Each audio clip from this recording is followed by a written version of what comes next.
Bienvenidos, bienvenidas y bienvenides a esta nueva edición del podcast llamado Transposiciones. ¿Cómo estás, Mile? Hola, Titu, ¿todo bien? Bárbara.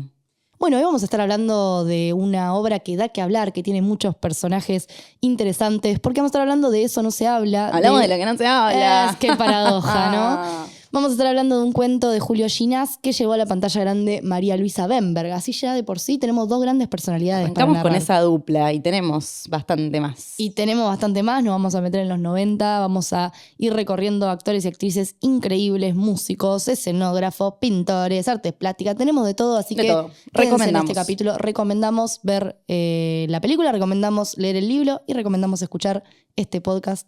Sí, y si no lo escucharon, igual también les vamos a estar spoileando bastante y les vamos a estar comentando cosas que están buenas. La peli está disponible en YouTube en una calidad muy mala, pero si van al sitio oficial de María Luisa Bemberg hay un link donde se ve mejor. Y el libro está buenísimo, todos los cuentos, pero si quieren buscar De eso no se habla, pueden recurrir a la piratería. Esto no se lo dije yo. Nos metemos de lleno en Julio Ginás, el escritor de Eso no se habla, que es el cuento y a la vez es el libro homónimo, que publica este libro en 1993. Pero antes de eso, este hombre ha vivido el infierno en vida. Julio Ginás, entre los 60 y los 80, decide virar su vida hacia el peor de los infiernos del arte, que es la publicidad, y paga muy caro ese pecado. A fines de los 80, 90, la tragedia llega a su vida, tiene un accidente de auto, pierde un brazo, pierde un hijo, pierde una oreja, la recupera en el medio, bueno, es todo un delirio. Y hundido en ese infierno total, decide salir a la luz con este cuento. Es como su vuelta. Sí, exactamente. Vuelve a la vida, vuelve a escribir y su literatura no deja de estar teñida de este vaivén entre la tragedia y la luminosidad. Hay algo, todos los que escriben de él describen un poco este binarismo entre la blasfemia y la religiosidad, la tradición y la revolución, la cursilería y la elegancia. Siempre se encuentra entre estos dos paradigmas y hace una obra realmente grotesca, realmente novedosa. Es un cínico total. Él tiene dos autobiografías también, que de Sí. hecho una se llama El fervoroso idiota. No, cínico, mal. Y Querida vida, que también es muy duro y tiene cosas fuertes. Sí. Realmente creemos y contamos un poco estos biografismos, primero porque nos encantan los chismes, pero segundo también porque nos parece significativo un autor que pasa por la tragedia, decide volver a escribir y a partir de escribir va a narrarnos la tragedia, pero también va a narrarnos historias bonitas y hoy estamos un poco entre esos paralelismos. Vamos a estar ahí todo el tiempo, pimponeando. Por último, nos interesaba traerles a Ginás desde la descripción de sí mismo, de su propia vida. Nos dice que él ha sido un hombre que ha vivido incómodo entre los niños cuando niño, entre los estudiantes cuando estudiante, entre los deportistas cuando deportista, entre los escritores cuando escritor, entre los maridos cuando marido, entre los padres cuando padre, un hombre cuya última esperanza es hallarse a gusto entre los muertos como muerto, y esperamos que en estos momentos se halle a gusto. Se halle a gusto. ¿Se halle a gusto? Esté a gusto. Esté a gusto. Esté a gusto como muerto, ha fallecido en 2018. Le mandamos un beso al cielo y vamos a hablar de su obra en su homenaje. De eso no se habla, es el primer cuento de este libro de cuentos que estábamos conversando sobre Julio Ginás y está dedicado a María Luisa Bemberg. Él directamente se lo manda a ella, así que vamos a hablar un poquito de ella para poner, por supuesto que todos sabemos un montón de cosas, pero siempre es bueno ponerle un contexto. María Luisa Bemberg es una directora de cine, una guionista argentina muy importante. Vean todas sus películas que son magníficas. Ella siempre trata sobre historias de mujeres que están en un lugar que no es el que se espera para ellas, que es incómodo, que es raro. Son historias de mujeres que buscan la libertad, que buscan salir de un destino patriarcal inevitable y buscarle una vuelta a eso. Sí, ya de por sí son siempre protagonistas mujeres y además son siempre protagonistas teñidas de lo extraño, ¿no? Como siempre están tornadas de o el adulterio o el enamorarse de quien no corresponde o tener talla baja, digamos. Incorrectas. Siempre está entre la incorrección y la mujer como rebelándose ante algo más que ella misma. Y ya que estamos ventilando cosas de los autores y de las directoras, ella también hizo eso. Ella tiene una señora casada, una señora perteneciente a una familia muy poderosa y muy adinerada de Argentina. Y los dueños de Quilmes Sí, que Datos. les agradecemos. Igual algunas noches les hemos agradecido. Por supuesto. Y ella un poco se corre de ahí, deja a sus hijos, deja a su marido, deja todo y se dedica al cine. Todos decían, esta es una cheta que lo hace porque quiere, porque se quiere dar el gusto. Y ella siempre tuvo que luchar en contra de los prejuicios, como todos sus personajes mujeres, que también, pensémoslo en contextos. Esta es, de eso no se habla, es su última película, que es del 93. O sea, mucho antes de que nos pongamos el pañuelo verde, ella estaba diciendo un montón de cosas increíbles. Y hablando del feminismo, cuando de eso no se hablaba. Así que la podemos escuchar a ella Por hablar favor, del feminismo. por Después es favor. hermoso escucharla siempre, así que vamos a escuchar un pedacito de una entrevista que le hacen. Yo te voy a hacer una pregunta, es difícil de contestar o largo en todo caso. ¿Por qué ser feminista es una virtud y ser machista un defecto? Porque es así. Dicen, Pero ¿por una qué? feminista. Y en cambio dicen, che, un machista. Pero es que- Hay un tono despectivo. En cambio lo otro es casi glorificante, ¿no? Pero es que lo uno no tiene nada que ver con lo otro. Ser machista es ser fascista. Ser feminista es ser antifascista. Es decir, el día que desaparezca el machismo, el día que desaparezca esa mirada tan determinadas para con las mujeres y que se las mire de igual a igual. Sí, puedo decir las el cosas feminismo sobradoras, ¿no? muere, no existe Claro. ya más. Adiós, gracias. Eso es un momento, es el pasaje, terminamos con la era patriarcal, estamos terminándola y estamos empezando, yo no lo voy a ver porque es lento como movimiento históricamente hablando, pero el siglo que viene yo creo que las mujeres y los varones estarán en pie de igualdad y entonces el feminismo ya morirá. Hermosa. Una No, lucidez. increíble. Una claridad. Una cosa divina. Y también vamos a hablar en palabras de ella en una entrevista sobre su cine, que ella dijo, hago cine porque no sabría hacer otra cosa, porque las palabras no me alcanzan, porque ver me ayuda a pensar y porque creo que a pesar de ver mal, miro bien. Es hermoso. Ella es hermosa. Ella dice que nació cineasta, que de chica jugaba con marionetas, improvisaba piezas de teatro. Y dice también que el lenguaje, el cine es el lenguaje de este siglo, del anterior, pero también sigue siendo de este. Y a ella le gustó siempre hacer creer. No se ve como una teórica, sino como una contadora de historias.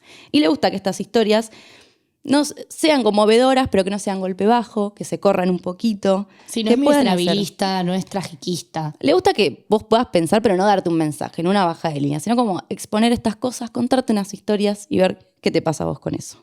Que la excede, por supuesto. Ella dice, mis relatos son concisos, se trata de un poema trabajado hasta el hueso. Dice que no le gusta cuando los creadores son largueros, cuando cuentan cosas de más. Ella como que prefiere mostrarte esas cosas. Y es hermoso. Mírenla, por supuesto. Julio Ginás dormía tranquilamente una noche de calor de 1994 cuando de repente un sueño lo despierta y decide escribir rápidamente un cuento que él sabía en el momento que lo escribía que era algo mágico y que debía ser llevado a la pantalla grande. Rápidamente lo envía por correo a ni más ni menos que María Luisa Bember. María Luisa Bember acababa de estrenar Yo, la peor de todas. Estaba tranquilamente en su casa y recibe un sobre marrón. En el remitente decía Julio Ginás. Y este cuento decía, hacete algo con esto, María Hacete una Luisa. cosita. Armate una peli. Y ella en 2 meses, junto a Jorge Goldenberg, que había sido el co-guionista de su película anterior, armaron esta maravillosa peli, transposición le llamamos nosotras, de eso no se habla. Nos metemos de lleno entonces en las condiciones de producción de esta película, cómo se llevó a cabo. Fue una coproducción argentino-italiana y su gran protagonista es Marcello Mastroianni. Nah. Entonces, ¿pero qué? ¿Cómo? Pues sí. Quienes acompañan a Luisina Brando, Alejandra Podestá, Roberto Cagnaghi, Betiana Blum, Alberto Ciado y Jorge Luz. ¿Hay 3 actores esperando a la carroza? Sí. Dato de color. Ahora bien, ¿dónde se hizo? Empezaron a buscar locaciones para hacer esto y buscaban en el cuento, es un pueblo ficticio que no existe, que se llama San José de los Altares, que es en Córdoba, y ella quería la sensación de infinito, de grandeza, de horizonte, ¿verdad? La empezó a buscar, recorrieron muchos pueblitos, recorrieron Santa Fe, recorrieron Córdoba, recorrieron Buenos Aires. En todos lados encontraba semáforos, signos de la modernidad que ella quería borrar y encontró como ese infinito de la llanura pampeana en Uruguay, en Obvio, Colonia. Lo encontró Uruguay es en el río. mejor país. Excelente. De hecho, me daba mucha risa cuando María Luisa cuenta esta historia porque me hizo acordar un poco a la búsqueda de la pampa que tiene Sarmiento en Civilización y Barbarie, que dice clavar los ojos en el horizonte y no ver nada, porque cuando más hunde los ojos en aquel horizonte incierto, vaporoso, indefinido, más se le aleja, más lo fascina, lo confunde. Creo que hay algo de esta pampa que intenta agarrar María Luisa Bember y que transmite el cuento de Ginás, que es un espacio vacío, una página en blanco en donde un pequeño pueblo tiene su pequeña vidita, pero esa pequeña vidita podría ser la pequeña vidita de un montón de otros pueblos. Como ella cita a Tolstoy, habla de tu pueblo y hablarás del universo. Exactamente. Ella buscaba grandes horizontes que puedan ser prolongados en una lectura metafísica. Nada más ni nada menos. Bueno, tranqui. Y en Colonia, encontró Colonia, Sí. bárbaro, chiquito, pero que tiene... Pero poderoso. Chiquito, pero poderoso, y donde no había muchas señales de modernidad. Ella quería que sea un tiempo medio fuera del tiempo. La única huella que da es que es antes de la televisión. Claro. Pero no te dice cuándo exactamente. Se sabe como que es en un tiempo medio remoto, en un lugar medio remoto, y no mucho más. Entonces iba armando esta transposición, pensándola, viendo cómo se podía formar, y ella, después de hacerla, dice que es la mejor película de su filmografía, que es la última también, de hecho, y porque ella se sintió que tenía más libertad, con un vuelo que la acerca a la poesía, porque la idea original no era suya, que eso es muy interesante, sobre todo para este tema que es el que nos compete, que es las Recontra. transposiciones, justamente, que al no ser una idea que había nacido, sino que tenía que leer y pensarla, sintió que tenía menos responsabilidad, sino como un vuelo que no tuvo en sus películas anteriores. Y sentía igual todo el tiempo que estaba como en una cornisa un poco afilada, porque no quería faltarle el respeto a un ser que es la actriz Alejandra Podestá, se mezclaron muchas cosas que vamos a estar tratando más adelante y pensando entre la ficción y la realidad, entre las condiciones de producción de la peli y lo que estaba pasando en la historia ficción, que quería claro. comentar, ¿cierto? Así que vamos entonces a pensar un poco sobre esta peli. Vamos. Está bien, ¿no? Sí. Sí. Pensé que era otra cosa. No quería interrumpirte porque me pareció que estaba... Bien. Bien. Vamos a hacer la búsqueda entonces. Entonces, había una vez un sueño. Nuestra película trata de una enana que de repente es amada y se enamora de ella uno de los hombres más apuestos del pueblo, por lo menos en el cuento. No, vamos de vuelta. Cualquiera. Pero está bien que narremos un poquito una sinopsis, ¿no? Porque no lo hicimos en ningún momento. Sí. Bien. ¿Podemos decir persona enana o una enana?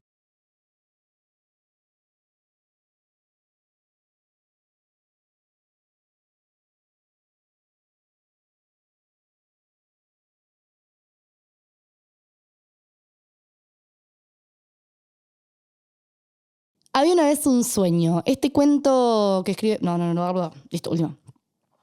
Había una vez un sueño. Este cuento que escribe Ginás se escribe en el tono de un cuento de hadas, en donde de repente una persona enana que está sobreprotegida por su madre y que en el pueblo no se comenta mucho lo que pasa, pero todos observan, todos murmuran, todos saben que es una persona que no tiene la altura que el resto de las personas. Porque está ahí, porque la ven, porque la conocen. Exactamente. Y de repente, el príncipe azul, el hombre más deseado del pueblo, se enamora de ella. Marcello Mastroianni. Bueno, eso es la película, exactamente. Que además después le agrega el plus de que va a ser Marcello Mastroianni. Pero es Ludovico de Andrea es el personaje. Exacto, Ludovico de Andrea, que es un hombre por el que todas las mujeres caen rendidas, decide no solamente se enamora, sino que además decide proponerle matrimonio y casarse con ella.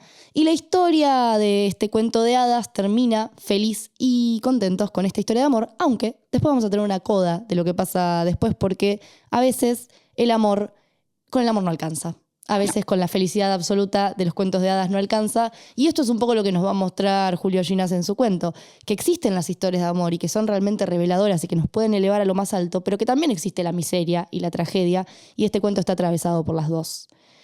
El tono que tiene el cuento y que quizás no tiene tanto la película es un tono que, como ya hablábamos, es un patrón en Ginás y que tiene que ver con esta mezcla entre lo iluminado absoluto y el grotesco. De hecho, tenemos escenas despiadadas en donde Por momentos tenemos el casamiento, el vals, el momento más iluminado, y detrás tenemos un alcalde que está muerto. Que Un alcalde también con una discapacidad. Un alcalde además con una discapacidad, pero que además muere, lo ponen en hielo y están buscando el único cajón que hay en todo el pueblo, que es el cajón de un niño, lo están doblando en 5 pedazos para poder enterrarlo. Sí, lleva todo el absurdo extremo. Extremo. Todas estas dos cosas se mezclan en el cuento, pasan a la vez y pareciera que el mundo está compuesto de estos dos matices.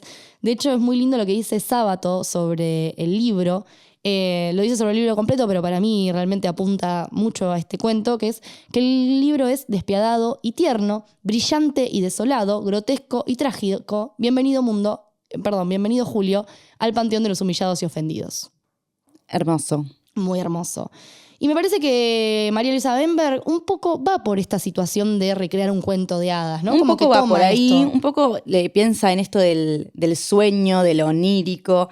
De hecho, le preguntan como, che, está Marcello Mastroianni, estás contando algo medio absurdo, ¿te estás influenciando con Fellini? Y le dijeron como 2 más 2. Y ella como, bueno, puede ser, como me excede, como sí, lo veo, pero no estoy muy conforme con eso, porque yo soy mujer, dice. Y los genios estos surrealistas se pueden despegar mucho de la realidad porque no están conectados con los quehaceres diarios. Claro, con el cotidiano. Dice, las mujeres tenemos un cierto tipo de educación y ciertas responsabilidades que no nos dejan alejarnos tanto de la realidad. Lo cual me pareció muy interesante porque dice, yo no puedo tener esa locura le pertenece a los hombres. Dice, esa evasión de cuerpo y alma y espíritu la tiene el hombre y no la mujer.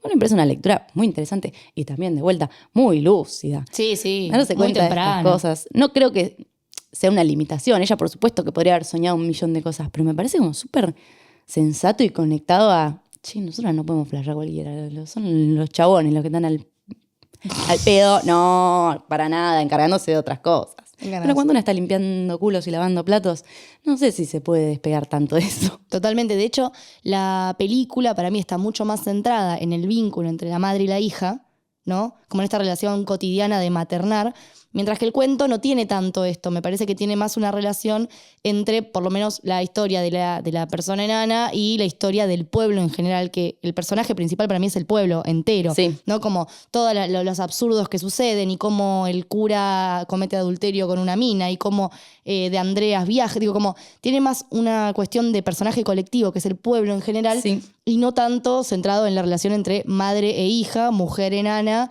y madre protegiendo a una persona con una discapacidad. Claro, tiene la cuestión de cuentito en el tono, en que tiene un narrador, que es Alfredo Alcón, tranqui, que se va escuchando y también todas las noches las hace con Noche Americana, que es filmar de día simulando de noche, lo cual le da como un color, una cosa irreal. También visualmente es muy linda, fantástica, jugada, como que está un poquito el cuento, no es que te la baja completamente a la realidad, sino que busca un tono ahí medio fantasioso, pero Medio que no se mágico. detenga en eso solamente y que sean nubes volando por el aire, sino también interrelaciones reales de humanos, sociales, un pueblo, una vida, una historia, básicamente. Entonces hablábamos un poco de este personaje colectivo que es el pueblo y que obviamente no es un género que inaugura Ginás, que es algo que evidentemente nos remite inmediatamente a Puig. No solamente la idea de que hay un pueblo que es personaje principal de un cuento, sino también la idea de que hay cosas de las que no se hablan, ¿no? Y a nosotros nos parecía interesante esta idea de pensar en la construcción del cuento que hay cosas de las que no se hablan, pero se murmura. Constantemente el cuento está murmurando respecto de estas cosas de las que, entre comillas, no se habla. Entonces hay como una ironía de eso no se habla. Bueno, en realidad todo el tiempo estamos hablando Es de las lo que cosas más no se habla. Totalmente. Si a vos te dicen de eso no se habla, es de lo que más vas a hablar. Y como decíamos, el texto está lleno de murmuraciones. Está lleno de murmuraciones respecto de el pasado de Ludovico de Andrea, de este personaje principal. Está lleno de murmuraciones respecto de relaciones románticas que atraviesan el pueblo. Está lleno de murmuraciones respecto de la vida o muerte del alcalde. Todos los personajes están cruzados, están constantemente hablando de lo que no deberían hablar. Y principalmente una de las cosas de las que los pueblos pareciera que en los cuentos o en estas ficciones no hablan es, por un lado, de la sexualidad y por el otro lado, de la identidad, que son dos cosas que atraviesan de lleno la historia de amor que se trata en este Que cuento. encontramos en todos los pueblos. Totalmente. Por supuesto. Si los que nos están escuchando son de un pueblo, van a tener por lo menos 3 ejemplos de estos que nos puedan comentar. Y nosotras 10. tenemos. Si quieren, ventilamos cosas de nuestro pueblo. No, de ninguna No, manera. mejor no. Pero se murmura, se sabe, se dice. Totalmente. Y por eso nos parecía interesante la figura del elefante en la habitación. No solamente porque además en el cuento aparecen elefantes en momentos justamente de mucha libertad, en momentos donde nuestra protagonista, la persona enana, va a ser evidenciada como persona enana y va a actuar como tal y va a sentirse cómoda en su cuerpo y mirándose al espejo, etc. Pero tiene que ver con esto, ¿no? Como que hay algo de lo que no se habla y de que la madre niega y no quiere hablar y no quiere hablar y no quiere hablar. Es un elefante en la sala o es un elefante en el pueblo, pero es un elefante que aparece y cuando aparece hay libertad.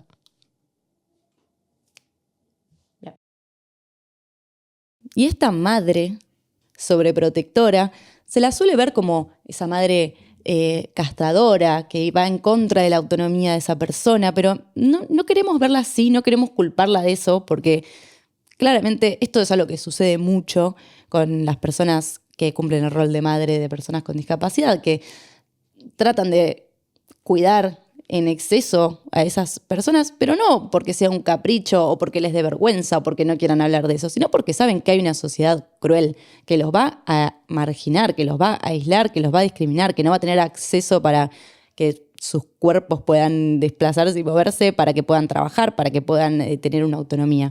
Y esto es lo que se ve en la peli también. Es una madre que, primero, al negarla, le está negando un montón de cosas, al negar su condición y su forma de ser. Ya desde un principio, en el pueblo, ella dijo, de eso no se habla, y de eso no se habló nunca más, y no se le puso nombre. Y ella ya está arrancando desde un lugar complicado, Carlota, que nunca le habíamos dicho el nombre. No habíamos dicho el nombre del personaje, claro, Carlota, que va a ser en la película interpretada por Alejandra Podestá, de quien vamos a estar hablando largo y tendido. En la peli se llama Charlotte, que también vamos a estar hablando un poco de ese cambio de nombre, de qué significa. Pero sí, evidentemente Carlota no tiene tanto drama con ser una persona enana, sin embargo su madre intenta, a partir de no hablar de esto, hacer como si no existiera. Y una de las cosas que pensábamos es, bueno, quizás este rol de la madre sobreprotectora que se evidencia tanto en el cuento como en la película no tiene tanto que ver con la mirada de la propia madre respecto de la hija, sino que tiene que ver con el desplazamiento de la mirada de los otros respecto del cuerpo de su propia hija. Tiene que ver con una cuestión de protección, justamente. No es una villana, yo creo. Obvio, puede hacer las cosas. Todas las madres hacen lo que pueden en algún punto, ¿no? Sí. Y aparte, de hecho, todas las madres son unas villanas en algún punto no también. se habla del padre que se borró, ¿no? Obvio, de eso realmente no se habla. De eso sí que no se habla, de todo lo demás se anda diciendo. ¿Y qué pasó con el padre? No apareció en ninguno de los dos casos, de ninguna manera. Y a su vez también María Luisa habla de esto de que tampoco es una historia de superación ni quiere dar un mensaje. Dice como, Charlotte es una metáfora de quienes se creen diferentes de los demás, convertida en un fuerte alegato por el derecho a la diferencia. Pero no es un mensaje, no es que te está diciendo, ay, esta chiquita que encontró, porque también se le dice mucho chiquitos, no son niños, no son niñas, son personas que tienen una discapacidad y el mundo les está cerrando un montón de puertas. De hecho, me parece interesante, en línea con eso que dice María Elisa Benberg, algo que escribe Laura Isola respecto de Ginás, dice, citando a Jolibec, ¿Emma Joliver? No es Emma Joliver, es Michel Houellebecq, un francés. Y dice, toda sociedad tiene sus puntos débiles, sus llagas. Metan el dedo en la llaga y aprieten bien fuerte, hablen de la muerte y del olvido, sean abyectos, serán verdaderos. Y me parece que también el cuento tiene que ver con eso, o sea, tampoco es un cuento moralizante, no tiene una enseñanza final. Si bien hay una idea de libertad, de superación, de decisión en algún punto, porque evidentemente hay una transformación de los personajes como en cualquier trama, también me parece que Ginás tiene la necesidad de meter el dedo en la llaga, no solamente en la llaga de la discapacidad, sino también en las llagas de un montón de otras tragedias que circulan en el pueblo y de las cuales no se hablan nunca. Sí, acá es donde se empiezan a tocar también realidad y ficción. Cuando María Luisa Benberg empieza a armar esta película, un montón de gente le decía, ¿para qué te vas a meter con eso? Te van a bardear, porque hay como mucho miedo también de hablar lo que es diferente o lo que es difícil hablar. Como que pasa esto, justamente de eso no se habla, como que, ay, mejor no, me van a bardear, me van a matar, me van a decir cualquier cosa, me van a decir que discrimino.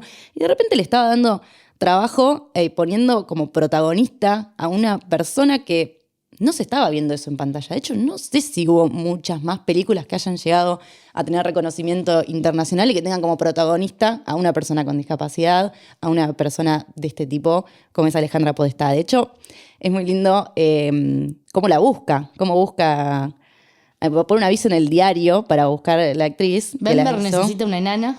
Es una Decía cosa, así. enana liliputiense, entre 15 años, atractiva. Dice, para su próxima película, De eso no se habla, protagonizada por Marcello Mastroianni, ya lo mencionaban a él, María Luisa Bember necesita una enana o liliputiense que reúna como únicos requisitos los de tener entre 15 y 25 años y ser atractiva. Y Alejandra estaba en su casa, que vivía en el barrio de Agronomía, con su madre, no salía mucho, y una amiga suya le dice, che, ¿viste esto en el diario? Bueno, a ver. Y fue y quedó en el casting sin ser actriz, sin haber trabajado antes. De hecho, tenía 17 años. Claro, una piba. O sea, está bien que no haya trabajado antes porque sería un poco explotación infantil.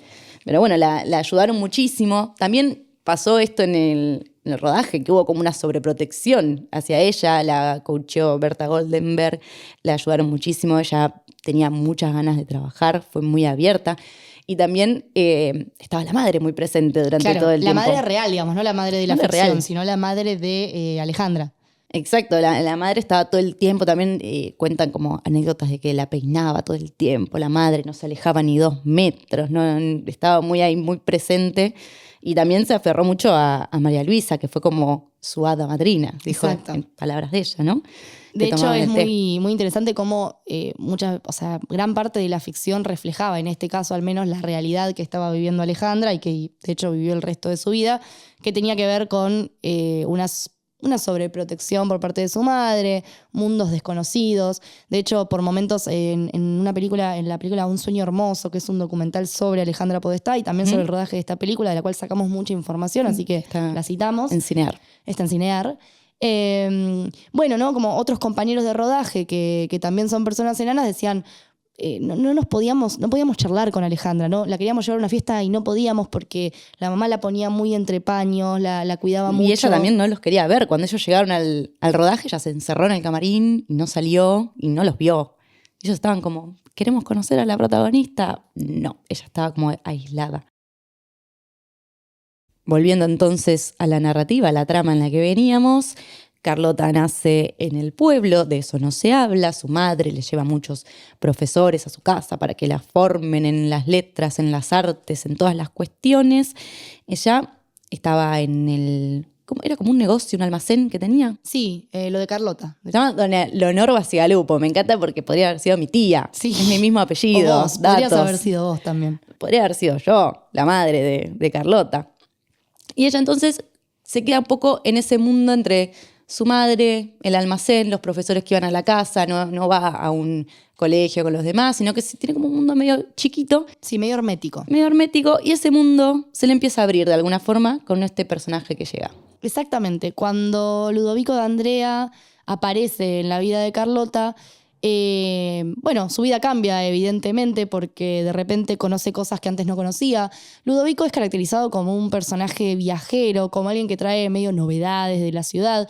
No solamente en la película, que es el fucking Mastroianni, o sea, encima es caracterizado como un italiano que viene de otro pueblo, tipo, es totalmente extranjero, pero en el cuento también hay una noción de extranjería, de novedad, y él se la pasa contándole historias a Carlota, le cuenta cosas de otros países, es medio una Sherazade que les cuenta historias constantemente, y ella está muy interesada en saber qué más hay, qué otros mundos hay. A fascinarse por esas cosas que él le cuente, que ella estudia y la que accede a través de libros y de relatos que le trae él. Como que se le empieza a abrir el pueblo no termina, el mundo donde termina el pueblo. Pajarito. El puente Pajarito. Hay otras cosas, ¿verdad? Este extranjero en el cuento no se sabe bien de dónde viene. No. Y en la peli, como ya que estaba Marcello acá en el set, dijeron, a nadie se le ocurrió que no fuese italiano. Era como, bueno, sí, es italiano. Más italiano que la pizza y el moscato.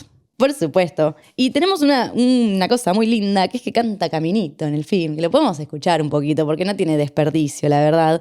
Y María Luisa Bember nos cuenta que la elección de esta canción fue de parte de él. O sea, lo fueron buscando, pero le habían elegido otra canción que era el tema tradicional italiano Mariù. Y él dijo, no, eso me lo ponen los gringos cuando me quieren poner algo italiano. Ustedes no me hagan esto. Yo quiero cantar algo de acá. Y a él se le ocurrió hacer Caminito y se encerró en un cuarto, la practicó. Y cuando la grabó le hicieron unos carteles gigantes para que se sepa bien la letra. Y le salió hermoso. Vamos a escucharlo un cachito. Por favor. Desde que se fue, triste vivo yo, caminito, yo también me voy. Este extranjero entonces, Ludovico de Andrea, se empieza a enamorar de Charlotte, de Carlota. Empieza a encontrar una conexión y arregla con su madre un casamiento, lo cual es ya un poco polémico. Hay una cuestión también que no la habíamos mencionado, que de eso no se habla realmente. No se habla. Lo cual es fuertísimo. Sí, que es que básicamente Carlota tiene 15 años cuando se casa con Ludovico, que tiene 304 años. Y Ludovico tiene 304 y va y le dice a la madre, ¿me puedo casar con la nena? Y... Chicos, por lo menos fuerte, ¿no? Y sí. Es loco que no... Nadie habló de Siento esto. que no es algo que se tematiza ni en el cuento ni en la película. Digamos. No está puesto como uno de los conflictos, de las problemáticas, de... Podemos decir que es una cosa tradicional de los pueblos, que la gente grande se casaba con gente chica, pero no está bien, ¿no? No, y además es medio raro porque en la película incluso, obviamente, al traer a la figura de Marcelo Mastroianni, no le iban a negar, pero digo, Mastroianni ya era grande. Y unos Porque 60 años debía tener. tener. No está tan de última, entiendo que no dicen la edad, Sí, no dicen como recuerdo. que es un tipo que era un soltero codiciado porque era grande y no se había casado. Pero también es 15 años, chico. ¿Qué estamos haciendo? O sea, su vestidito de 15 fue su vestidito de casamiento. No, es tremendo cuando la ves al lado. De hecho, bueno, es muy linda la escena del casamiento y también tenemos una estrella que canta en el casamiento, que es ni más ni menos que Fito Páez en los 90 con esa melena increíble. Precioso. No lo traemos porque, bueno, se escucha medio... Se escucha muy mal y también es muy bizarro porque el chabón está... O sea, revela el artificio completamente. Están todos mega época, súper en personaje. Y él te va, ¿cómo están? ¡Hola, Buenos Aires! No, No, Fito, Buenos no. Aires. Pero lo perdonamos. Está en Buenos Aires. Es muy lindo, aparece un cachito ahí, es la banda que toca en la fiesta, que es una fiesta muy hermosa, muy pintoresca de pueblo, que está muy, muy bien retratada. En el cuento es un fiestón, No, un fiestón, claro. por supuesto que... Cortan la ruta, no dejan pasar a nadie. Tenía 400 cosas y no sé qué, y bueno, la peli es un poquito más modesta. Más Pero escueta. está Fito Páez, ¿eh? No me tenías Fito Páez en el cuento.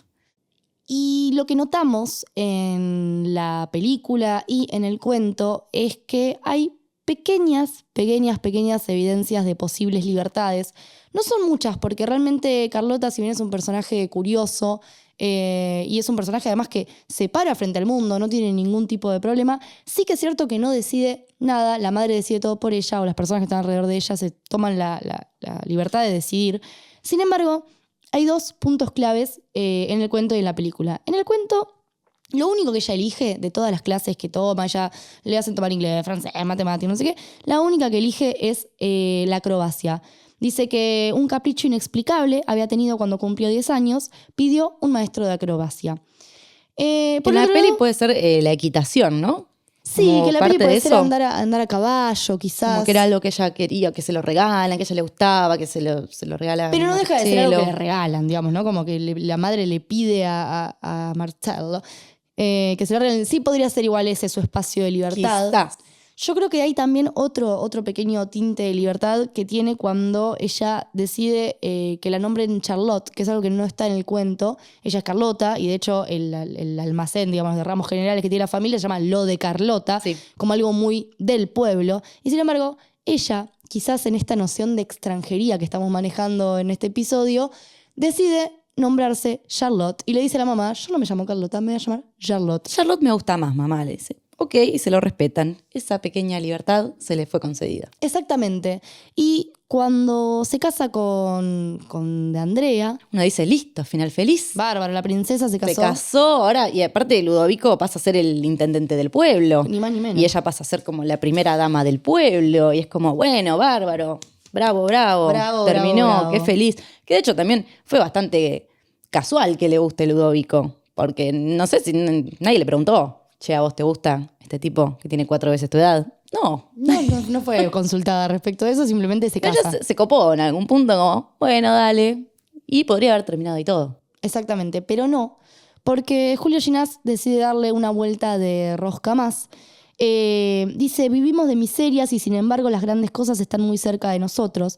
Y la gran cosa que le va a pasar a Carlota no es haberse casado con este caño total y que ahora estar con el intendente y haberse un poco liberado también de la madre, sino que un día va a llegar un circo a la ciudad y Carlota de Andrea, que ya no es Carlota Bacigalupo, es Carlota de Andrea, dice... Me sacaron la nena. Me sacaron a la sacaron nena. a la nena. Dice que le dice a su marido, me voy, Ludovico, sé que a tu lado viviría siempre como una princesa, pero no soy una princesa, soy una mujer enana, demasiado tiempo condenada a discutir con los espejos, una mujer que ha tropezado, tal vez, con su destino. Y es interesante y es muy lindo cómo acá se rompe el cuento de hadas, porque ella decide no ser una princesa, ella decide asumir la que le tocó en la vida, y entonces quizás acá alguna de las cosas que pensábamos es que la libertad no está tanto en decidir qué hacer o qué no hacer, que obviamente sí, pero mucho más profundo es la libertad respecto de la identidad y respecto de asumirse uno mismo. Y si bien es una decisión medio polémica, porque fue discutida, de hecho en el documental del que hablamos, se discute un poco esto de por qué un circo estaba muy bien. Ella dice, che, yo no entendí el final. Claro, ¿por dice qué la Alejandra. enana y un circo? Ya lo único que se le ocurre. Como si ella estuviese destinada fatalmente a eso. Las otras personas enanas decían, a mí no me gustó el final. Para mí, el final de una persona como yo, el final feliz es casarse con el intendente, casarse con la figura esta, decir como, tomá, te gané al sistema, lo vencí, lo hice. Pero no, porque también todas las películas de María Luisa Bemberg tratan sobre la libertad y ella dice que la desobediencia es la libertad de no dejarse someter y la libertad es el tema de todas mis películas. Por más que eso haya sido un triunfo, no era su triunfo. Totalmente. Ella no lo eligió, ella no fue por ahí. Ella quiso que le encontramos un poco más de sentido en el cuento esto, de que ella tenía un indicio de que era que le gustaba la acrobacia y cuando lo vio quiso hacer eso. En la peli quizás es un poco más arbitrario, como que ella, bueno, quizás está arriba de un caballo que puede venir más vinculado a la equitación, pero no se entiende por qué ese es su deseo y se pierde un poco en esto de, pero la pucha, ¿por qué se va a ir con un circo? ¿Por qué justo porque es enana se tiene que ir con un circo? Claro, como parece que termina cayendo en un lugar común. Sin embargo, Y Alejandra le decía a su coach, ¿pero por qué? No me gusta este final. Sí, y dice que le enumeraba una serie de profesiones. Si una persona como yo puede ser abogada, puede ser contadora, puede ser médica. Y era como, sí, bueno, pero la historia va así. entonces, si bien este final podría generar un poco de polémica e invitamos a que genere un poco de polémica realmente, nosotras lo discutimos muchísimo qué pensábamos sobre esto, pero bueno, nos dejamos quizás llevar por la campana de pensar que en una trama en donde tenemos un personaje que nunca pudo decidir nada, ni siquiera su propio casamiento, de repente puede elegir una cosa, una pequeña cosa en la vida, que es irse de la ciudad y no cumplir con el mandato del cuento de hadas, donde cerraría una historia normal, en donde consigue el amor y consigue a alguien que la ama y se libera de los prejuicios, sino que además va un paso más allá y decide liberarse y tomar una decisión propia, absolutamente autónoma, que tiene que ver con su identidad, con reconocerse a sí misma, y nos parece que es un final que nutre la Y con lo historia. que le guste también, con Total. lo que le guste hacer, como, bueno, todo el tiempo la madre la quiso alejar de ese destino fatal. Y ella de repente, che, pero a mí el circo me recopa y quiero hacer eso. Y quizás, bueno, es como, bueno, no sé, bueno, fue su decisión. Llegando entonces al final de la peli, del cuento, de este capítulo, final polémico, final con preguntas y volviendo a los cruces entre realidad y ficción, Alejandra también se preguntó como, ¿y ahora qué? Yo vi la peli, ella decidió, ¿y qué pasa después que se tiene la libertad? Decidimos cerrar este capítulo con la voz de Alejandra Podestá, que protagonizó De eso no se habla, y decidimos que todo el capítulo sea un homenaje a ella. Así que vamos a escucharla, vamos a escuchar qué pensaba ella de la película y qué pensaba del después. La parte de cuando Charlotte se va con el circo, ver cómo seguía esa otra vida. Porque en la película ella se libera y se va del pueblo, digo. Se va por su cuenta. Y yo quería que María Luisa escriba lo que seguía. ¿Cómo era la vida después de que ella se libera? Cuando ya pudo elegir, digamos. Esa era la película que me hubiese gustado hacer con María Luisa. Pero nunca me animé a decírselo.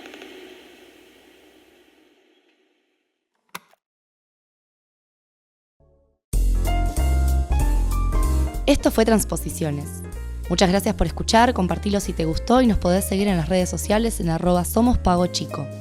Agostina Basigalupo y Milena Tájer en la conducción, Teo Díaz en la operación, Francisco Garitonandía en la dirección general. Hecho en Marcos Paz, provincia de Buenos Aires.